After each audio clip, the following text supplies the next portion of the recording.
नमस्कार। Hindi dictation YouTube channel पर आप सभी का स्वागत है। रेडी हो जाइए 5 सेकेंड में डिक्टेशन लिखने के लिए।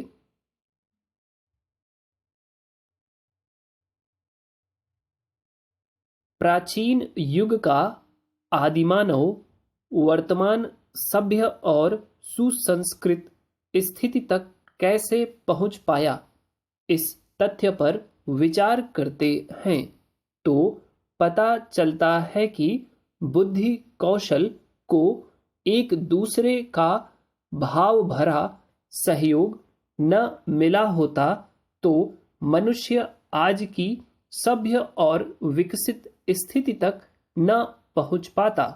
यह सहयोग का ही चमत्कार है कि नर पशुओं की भांति भोजन के लिए आपस में लड़ मरने वाले आदिमानव ने कुटुंब बसाना और समाज में रहना सीखा। विज्ञान, कला, साहित्य, इतिहास, भूगोल की अनेकानेक उपलब्धियां किसी अकेले का पुरुषार्थ नहीं है, यह परस्पर सहयोग से मिली है। मानवीय प्रगति और उन्नति का सबसे बड़ा रहस्य सहयोग की प्रवृत्ति में छुपा है। पैरा, सांसारिक उन्नति और सुखपूर्वक जीवन निर्वाह के लिए सहयोग की आवश्यकता सभी स्वीकारते हैं, मगर अगर गंभीरता पूर्वक विचार किया जाए तो यह भी स्पष्ट प्रतीत होता है कि अधिकांश मानवीय सद्गुणों और धर्म का मूल मानी जाने वाली सत्प्रवृत्तियों का भी इससे बहुत गहरा संबंध है। जिन व्यक्तियों में सहयोग की वृत्ति का विकास हो जाता है उनमें वसुधैव कुटुंबकम की भावना भी जाग जाती है। वे अनुभव करने लगते हैं कि संसार में जितने प्राणी हैं वे वास्तव में एक ही वृहद परिवार के अंग हैं। उनमें जितनी अधिक सहयोग और मित्रता की भावना का प्रसार होगा उतना ही लौकिक और पारलौकिक हित सध सकेगा। संसार में जितने भी मानवता के त्राता महापुरुष हुए हैं उनकी सबसे बड़ी विशेषता मैत्री भावना ही रही है। वे समस्त प्राणियों को आत्मीय दृष्टि से देखते थे और उनके कष्टों को दूर करने के लिए अपनी समस्त शक्तियां लगाते थे।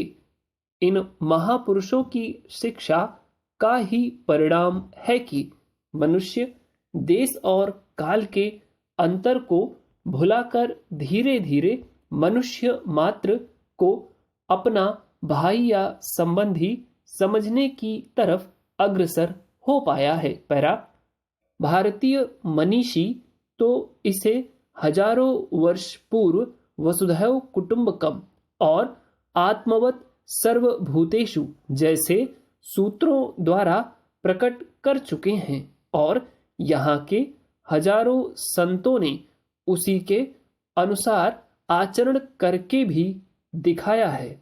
आज भी भारत और अन्य देशों के महापुरुष इसी सत्य को अनुभव करके उसे संसार व्यापी रूप देने का प्रयत्न कर रहे हैं।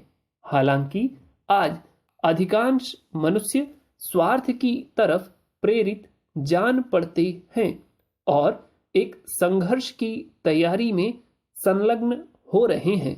इससे मानवीय सभ्यता के सर्वनाश की आशंका बढ़ रही है, पर इसके साथ ही यह भी स्पष्ट है कि मानवता की एकता का संदेश सबके कानों तक पहुंच रहा है और उनकी आत्मा को झकझोर रहा है। जिस बात को पहले केवल थोड़े से मनीषी भी ही कहते और समझते थे वह अब साधारण लोगों के दिमाग में भी उठने लग गई है।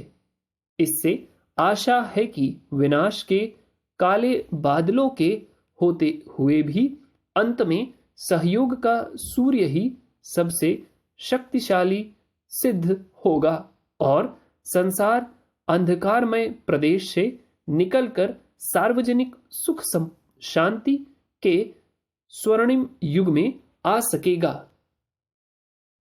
टोटल 460 वर्ड है। उम्मीद है डिक्टेशन आपको अच्छी लगी होगी।